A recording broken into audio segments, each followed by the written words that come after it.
Welcome to Vox Vomitus, also known as word vomit.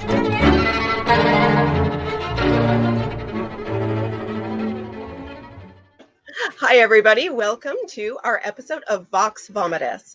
My name is Jennifer Ann Gordon. I am the author of the Gothic horror novel Beautiful, Frightening, and Silent, and the soon-to-be-released From Daylight to Madness. Joined with me today is my co-host, Trisha Mckee, the author of the romantic suspense novel Beyond the Surface, and one of my biggest internet girl crushes, mother horror herself, Sadie Hartmann. Yay! I'm mother horror. So, everybody who's listening, who's seen the show for the past few weeks, today is a special episode. And if you're listening to this, please know that special is in air quotes, because this is a book club episode where we are discussing the cult horror novel, Let's Go Play at the Adams. Ooh. It's okay to cringe. Yes, Sadie's got her actual paper. So, Sadie, I would love you to just talk about who you are, what got you into horror, and a little bit about yourself before we get into all of the gross things about this book. Sure. So my name is Sadie Hartmann, aka Mother Horror on social media. You can find me on Twitter. You can find me on Instagram under Mother Horror. I also have a Facebook page that I don't check as often because Facebook is poop. And I, have a business that I co-own with my friend Ashley. And she is known as Bookish Mommy on Instagram and Twitter. Our business is a horror book subscription service that comes to people's doors monthly. So we are literally supplying horror to the community every month. And it has been a lifesaver during quarantine and coronavirus. I think people love having horror delivered to their door that is fictional and not real because we've all had enough of real horror. Let's see what else. I review horror for Scream Magazine, which is a bi-monthly published magazine in the UK. And I also review horror for Cemetery Dance Online. And you can find my reviews there. You can find my articles about horror on Lit Reactor and also Tor Nightfire. That's me. So that is you. Sadie, can I ask, how old were you when you got really interested in horror? I always gravitated towards spooky, dark, scary things. When I was a kid, I loved Roald Dahl because Roald Dahl would talk about dog poop and witches and bratty children and old ladies who were scary. I also loved, there's an author named John Bellairs, who is a British author, I believe, and he wrote dark mysteries with some little boy characters who they would go and stay with like an eccentric uncle and then discover like spooky stuff and mysteries. And so at a really young age, I was reading chapter books that were spooky or scary. And then I read my first Stephen King. I stole it from my mom's bookshelf when I was 13. So I read Salem's Lot when I was 13. That was my first Stephen King. My first was Pet Sematary because I thought it was about a cat. Yeah, no. And I stole it from my uncle. Oh, that's a heavy first Stephen King. Not about a cat. Yeah. It is. Yeah. Yeah, it's very sad. It's much sadder as an adult when you read Pet Sematary. Like when you're a kid and you read it or Salem's Lot or whatever, it's a totally different experience than when you read it as like a parent, wouldn't you say? Yes, I'm not I a parent, agree. but I do own animals. Yeah. Yeah. But I mean, just having an older person perspective on like what's going on with children. It's devastating. Yeah. Sadie, did you just call us older persons? Sorry, I am like 44, so I am considering myself old. We're all in the same age bracket. Yes, we are. We are. Good. So to get to the meat of this episode, For the viewers and watchers who have never heard of it, Let's Go Play at the Adams is a cult horror novel that for many years was banned and you couldn't find it. It went out of print. And that's when I personally became a little bit obsessed with it because I couldn't find it. Yeah, so I first heard about Let's Go Play at the Adams because I was subscribed to Valancourt Books, their subscription package where they would send us classic horror every month, I believe, for 5 months for a low price. So I think you paid like $87 and you got like 5 books in this little cute, like, mass market size. So really intriguing,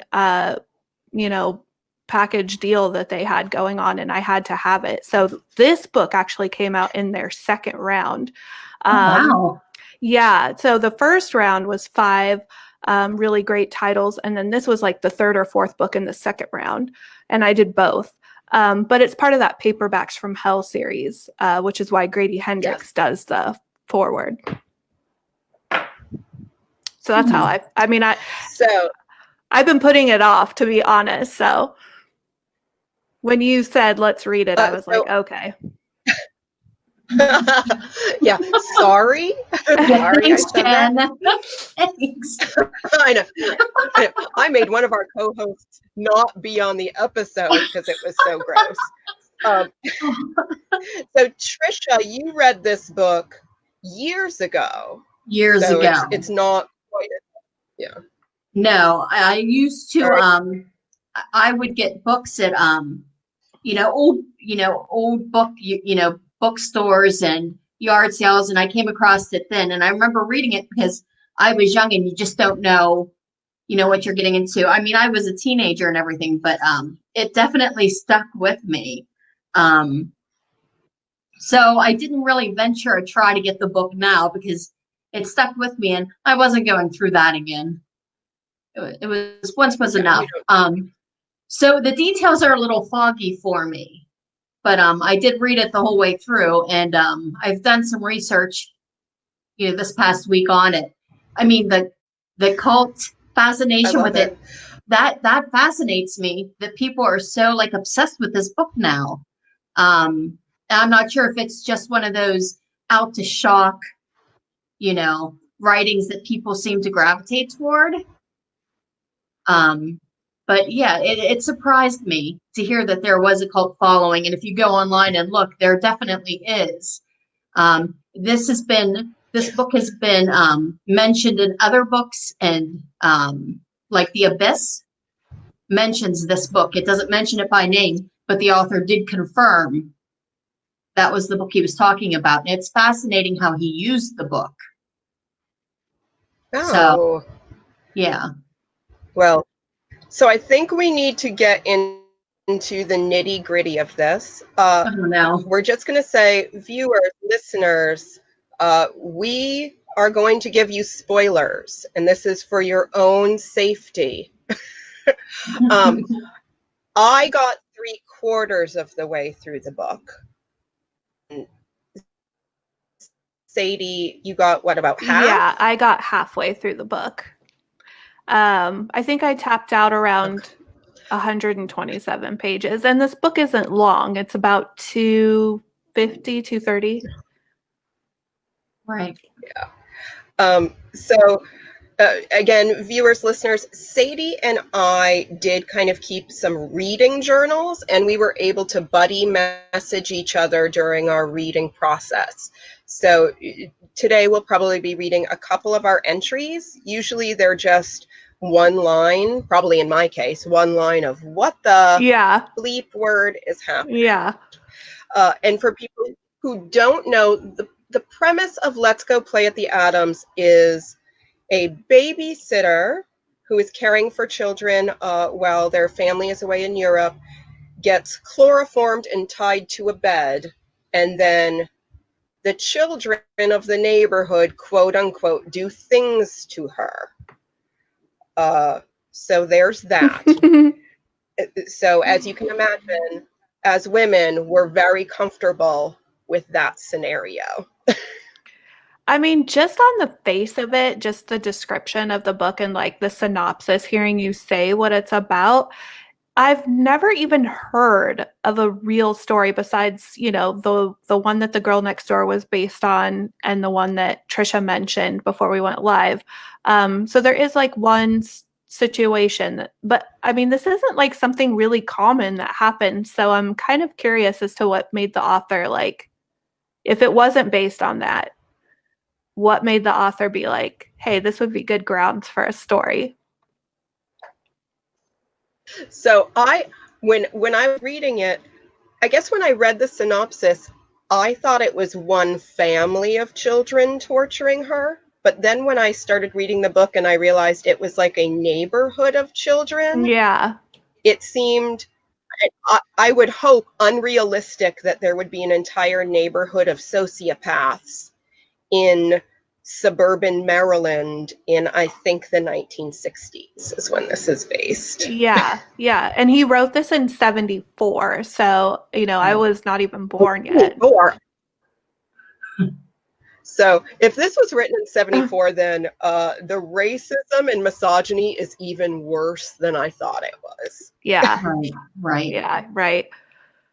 Well, he was known to be not a nice man. Oh, really?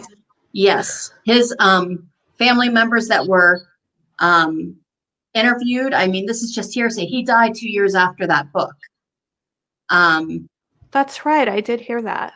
Yes. I guess he was, he did not like kids at all, hated kids, and of course was not fond of women. Who knew? Who could tell? Shocker. Yeah. Yes. But I guess he was pretty cruel to his wives. So there's His that. wives. Yes. Wives plural. Wives. Yeah. Wives. Yes, he was on his second wife when he died. So yeah. Well, I'm shocked it wasn't more and or drastically less than 2 wives. He did not seem to like women at all.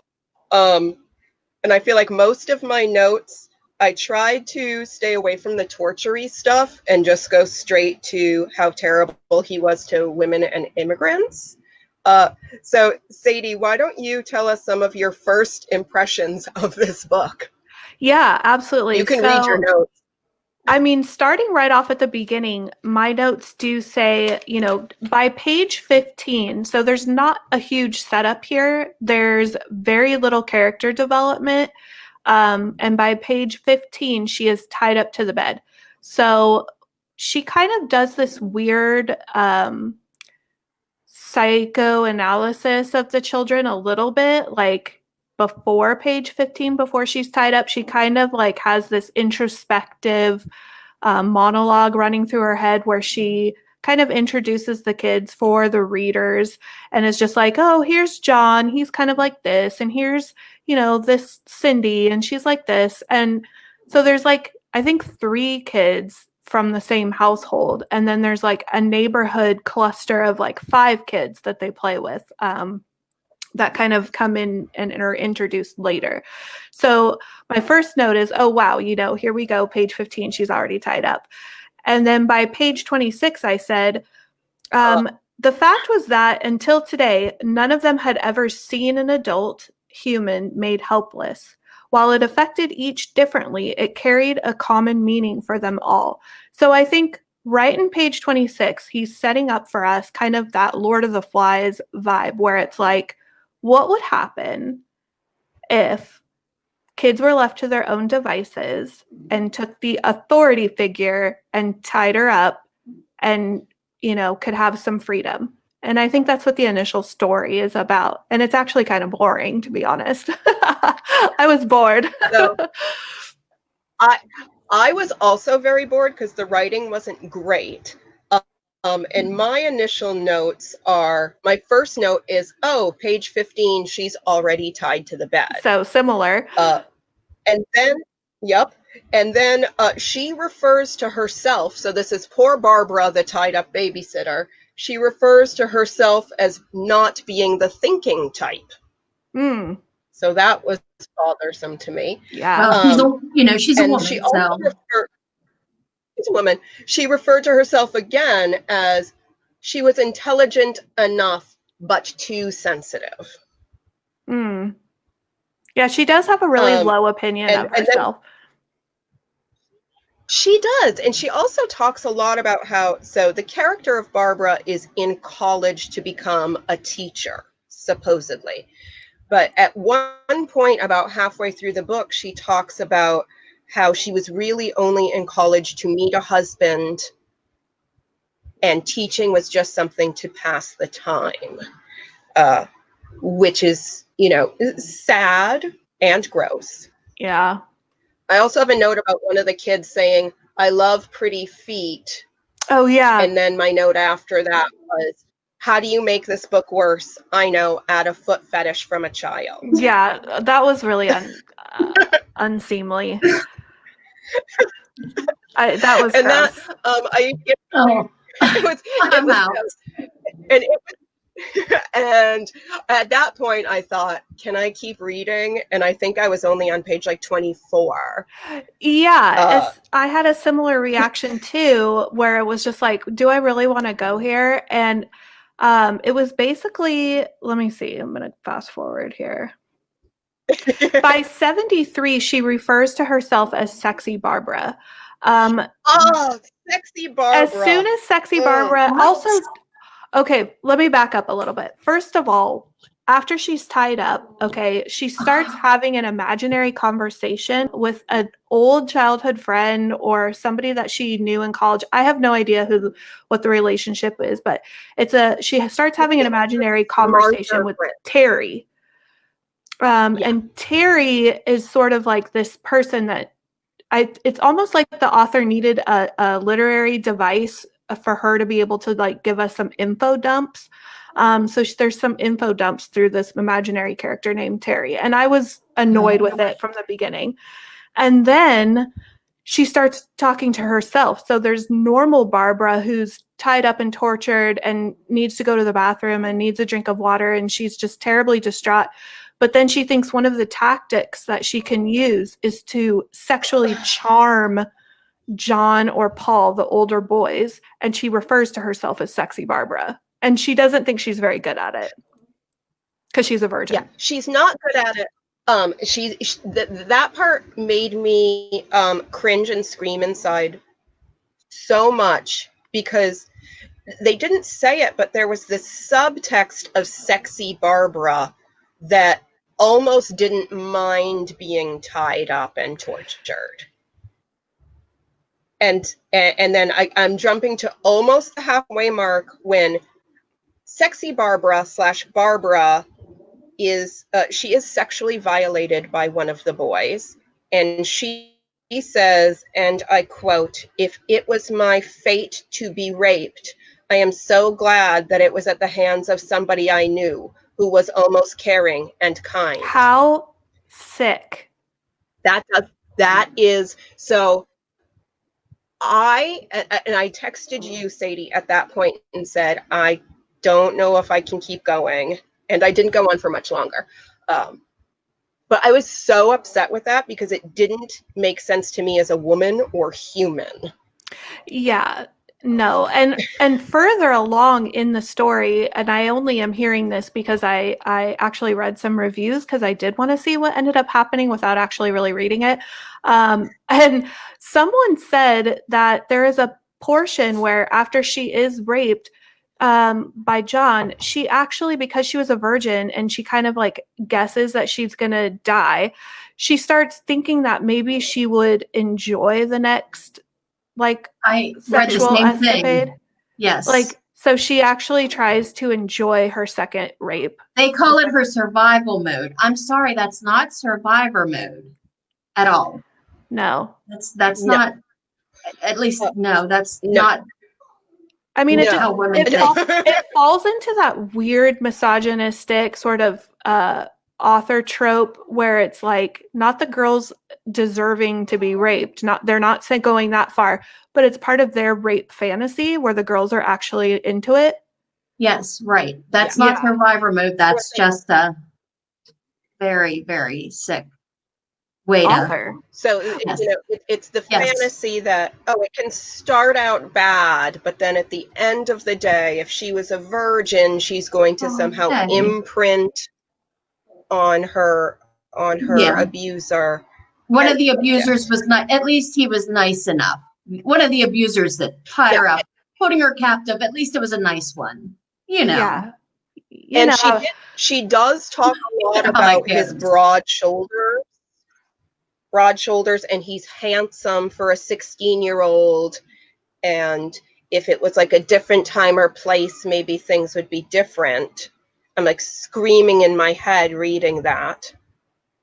Well, and I don't, as a reviewer, I never ever make a habit of attacking the author for a book that I'm not enjoying. Like there's characters who are misogynistic, there's characters who are racist, there's characters who say, really inappropriate things, and we wouldn't assign those personalities and character traits to the author because that isn't fair, like that I just don't make a habit of doing that. However, in this particular case with this particular story, it felt like he didn't understand the person of a woman, like it's almost like you just wouldn't write a woman being raped in this way or a woman being tortured in this way. Like he wasn't empathetic towards her situation at all. I mean, people will disagree and say that, she has all this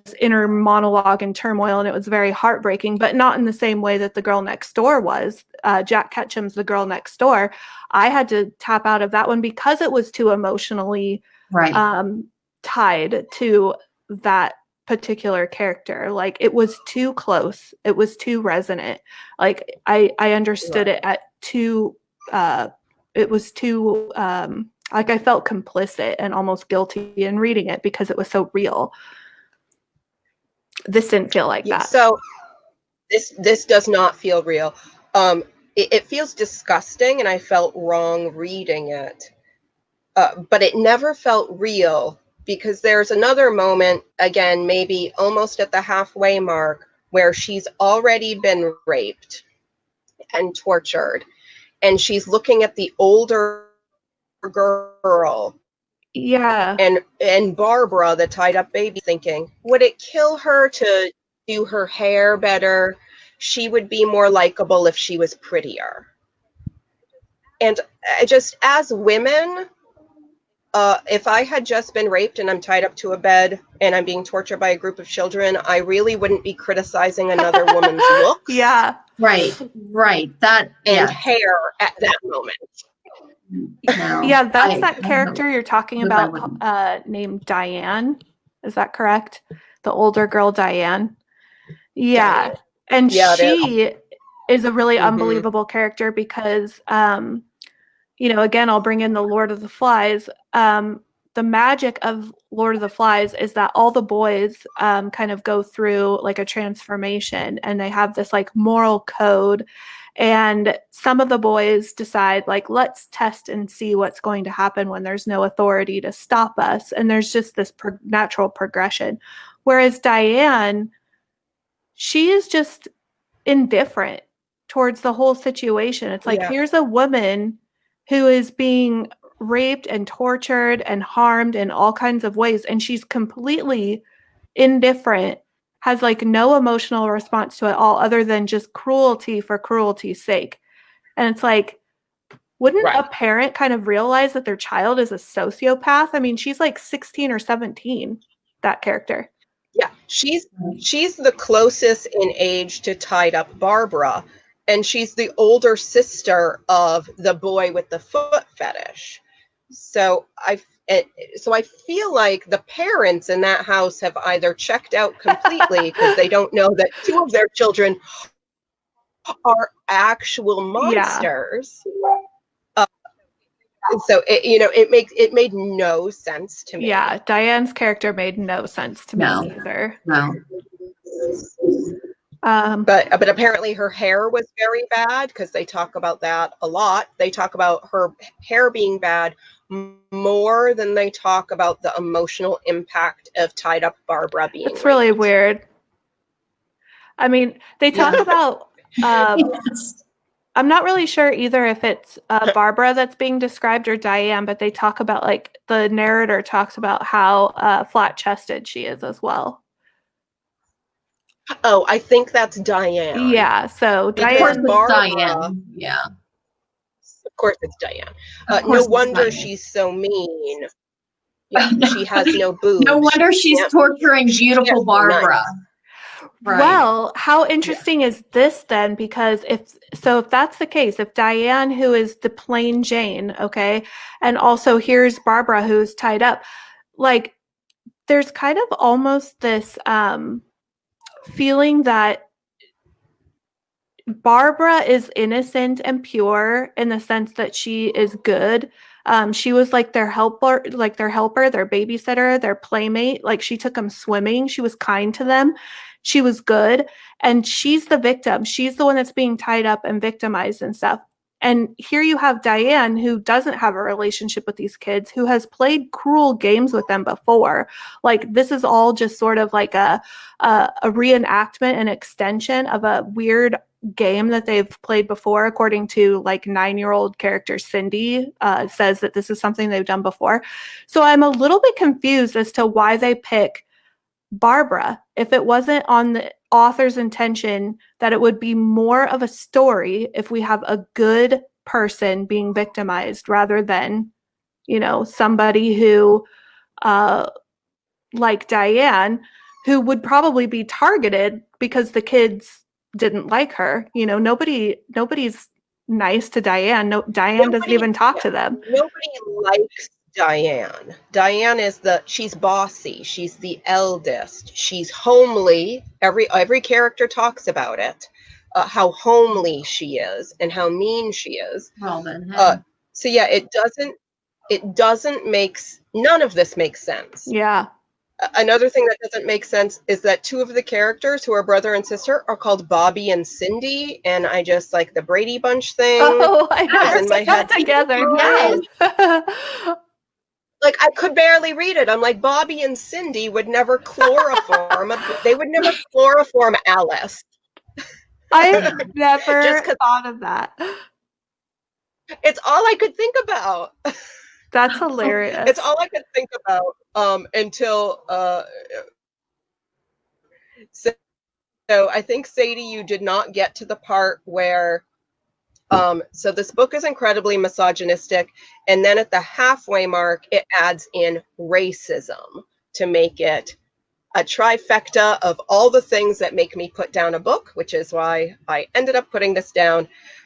They have a fruit picker who they see, like, off in the distance, who is in Maryland to pick fruit of some kind, and all the children say, let's kill Barbara, blame the murder on the fruit picker, because the pickers have open hostility, oily skin, bad temper, and heavy, ugly faces. Oh, so that's my last note before I was like, and you have checked off every box that I can't handle. Yeah, so this is well after I've tapped out, so I didn't get to this part, but that is infuriating. It was all infuriating, but every review I had read had talked about the misogyny, but they didn't, most of them didn't talk about the racism. So I guess I was a little surprised when you have a group of, white upper class children, white upper class children who decide to blame somebody that they don't even understand where they're from. They never say the word Mexico, but it's clearly Mexico because they use a word that I didn't know, and I looked it up, and it meant a type of shirt that Mexican teenage boys wore. Yeah, you're right. I've read several reviews just because I wanted to kind of see what is the general consensus among reviewers for this book, and it's really all over the map. There are a lot of, like, 4 and 5 stars, with people saying that it's really entertaining.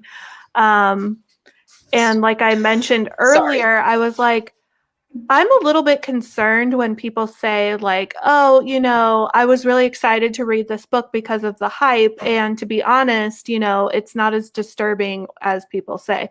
That might be their opinion, but it is disturbing. Like, I mean, no question about it. This is a disturbing tale. And I couldn't hang with it because, and for totally different reasons than I couldn't hang with The Girl Next Door, but kind of tapped out at the same moment. In The Girl Next Door, I got to a place where a new character is brought in, and he kind of reminds me of Paul in Let's Go Play at the Adams, where he escalates the situation very quickly. So it's like this girl has been tied up for however long, the babysitter, and they're kind of like keeping her as a pet. They take her out to go to the bathroom, they feed her, they look at her, she's kind of museum quality in that they're just staring at her and just kind of enjoying the freedom. But then this character Paul kind of escalates it. The minute he's alone with her, he starts kind of cutting on her with a knife.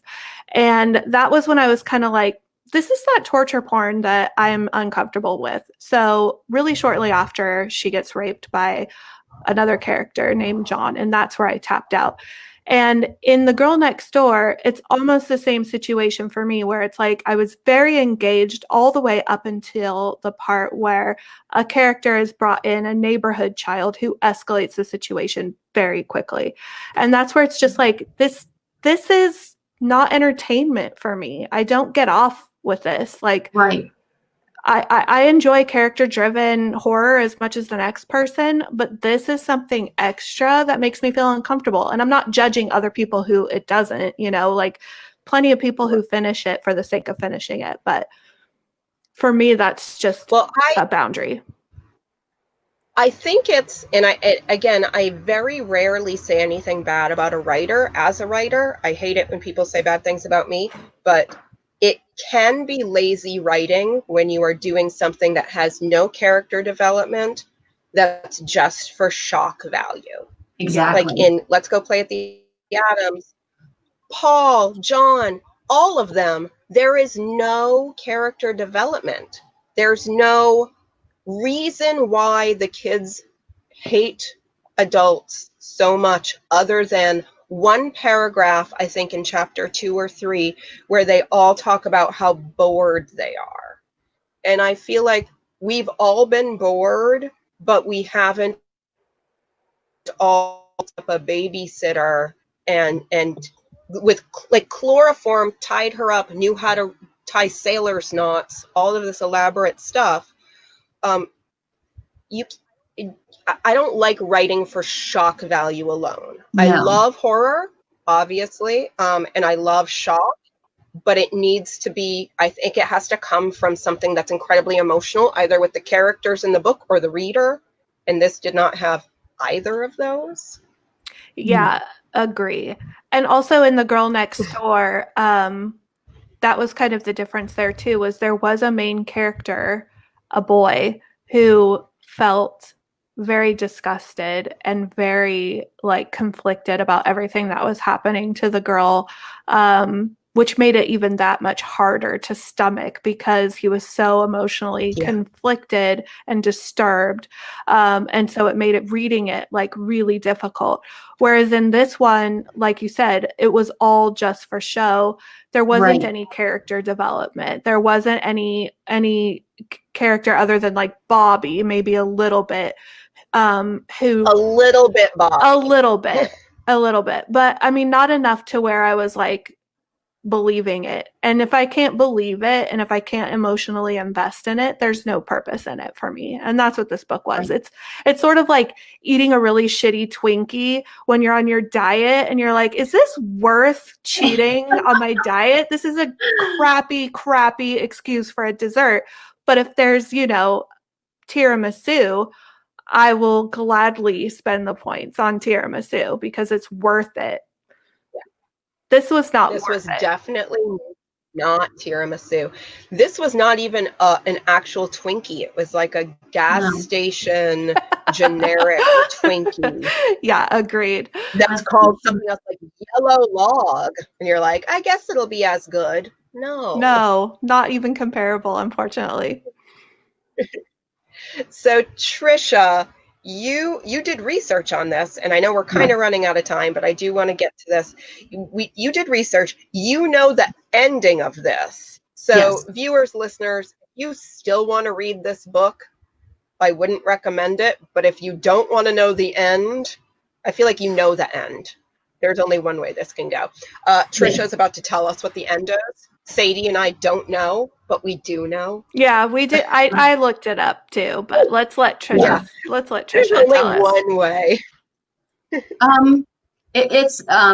I remember when I read it the first time, again years ago, it stuck with me because the ending was gruesome. But she dies at the end. I mean, they murder her. There's no other way. It's just very gruesome. So I don't remember what happens to the kids. Good. So I don't remember that. Nothing. Well, do they dispose of the body? I don't know. I know. She just died, and I don't know. It out. I would.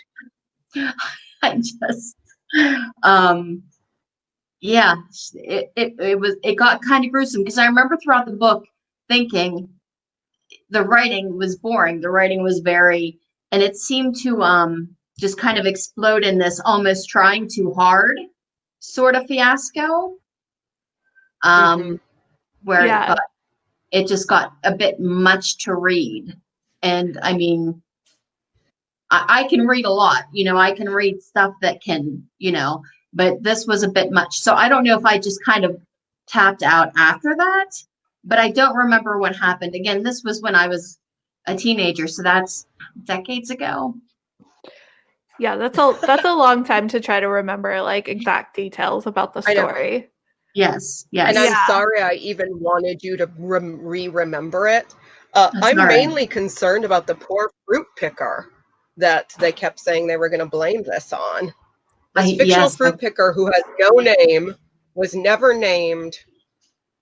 I mean, it kind of reminds me of that true crime story of that woman who had her children buckled up in the backseat of the car, and then she drove it into a lake. Yeah. And then she told people later that a black man had hijacked her car. Yeah. It reminds me of that, where it's like, here's all these like very upper class children, because I got the sense that, the mom and dad are on a vacation that's like an extended holiday that they took without their children. Right.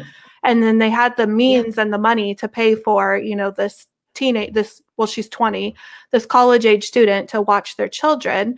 And, so it's very upper class, very like socially acceptable for this to be going on and stuff. And so for then the children to blame it on, this working class person, you can just tell, like, I don't know, the author inserted himself too often into the narrative, because it's sort of this third person omniscient narrative. So like his opinions were like kind of in there quite a bit. Yes, I feel like. Absolutely. I agree with that. And you just walk away with it knowing very little about the characters, but knowing that whoever wrote this hated women, hated children, hated minorities. Yeah. And I really feel like he hated the written word, because this was not very good. Yeah. Really terrible implemented literary devices, long monologues, super boring for the subject material. I mean, the first like 50 pages were pretty boring. Yes. I thought after the first 50 pages, I'd be able to get through it, even if I was bored senseless. Yeah. Like, this is so stupid. And it immediately goes from I'm so bored to let's enter Paul with the knife. Yep. And then the rape. And then really graphic descriptions of just how they drag her body through the house. Yes. Naked. Yes. And I feel like the dragging was so descriptive that it made me think he does know how to write description. He's just choosing not to. And this is a terrible thing to describe. Well, and it's repeated too. That process of getting her up out of bed to use the bathroom is repeated like 2 or 3 times, where you're just like, this again? Like nothing has changed. Right. So you tapped out before they move her to this old shed in the backyard. Oh, thank and it's God. the whole same thing. Like they're bringing her to the bathroom, except through woods and sticks. Oh my God. And that's when I tapped out. I'm like, and done. No more Bye-bye. sticks. Right. Goodbye. Yeah. I really tried. So this is obviously a really wonderful endorsement of the book. Let's go play at the Adams. Well, I mean, just for the sake of Valancourt books, let's just do a little plug here for Valancourt books. This book right here, people were buying it for like $200 and $300, Yes. the vintage copies, because Yes. of its cult classic status. So thank you, Valancourt, for rescuing those rights and putting it out there in a very easy to read, very nice formatted, great cover design on that. Love the cover. It's this door that opens up and peeks in on the babysitter just kind of sitting there, So, I mean, thank you, Valancourt, for rescuing old books that need to be, more accessible. The paperbacks from hell, more I agree. accessible. I agree so much because I think one of the messages I sent you, Sadie, was I spent so many hours of my life at horror shows, comic shows, book shows, looking for a copy of this book before it became readily available, just because I wanted to own it. So thank Valancourt, because they have made it available, so it saves horror fans, and just book fans in general, and paper fans in general, from wasting a lot of time on their hands and knees looking and price for a book. price gouging on eBay. Right. I we said this before the show went live. I looked for this book for years, and it averaged between $100 and $600 on eBay. Yeah. Oh my goodness. And obviously not worth it. I would be really disappointed if I spent my money on that. I didn't know. I did not know it was like a cult classic until, Jennifer, you said about it. And I'm like, oh yeah, I read that years ago. And I'm thinking, what am I missing? You're like, I don't remember it being that great. I remember being kind of traumatized, but okay.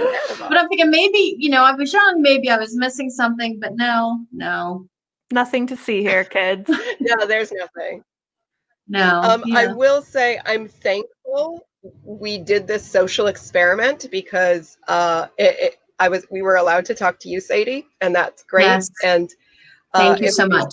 Awesome to have you back, either talking about a book we like, that would be fun. or even another book we don't like. But talking about a book we like would be really good. Yeah. So we have to say the word rape. I don't want to say the word rape as much in our next episode. Please, gross. Please. Yeah, gross. I would love to come back on the show. Thank you so much for having me talk about this book and the buddy read. I love you. Really fun. It was really fun. Thank you so much. I love the idea of a buddy read. So thank you again for reading a book that you knew you weren't going to like. And thank you, Trisha, for hosting and being our chaperone. And thank you, everybody, for watching and listening. Again, my name is Jennifer Ann Gordon. My co-host is Trisha Mckee. Our guest was Sadie Hartmann. And this is Vox Vomitus. We are a copywritten podcast from the Global Authors on the Air Network. You can find more about us all on Facebook, Instagram, Twitter, and those of us who are authors on Amazon. All the links will be below.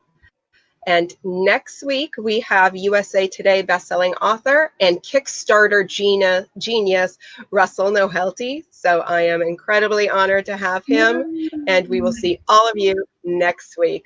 Bye.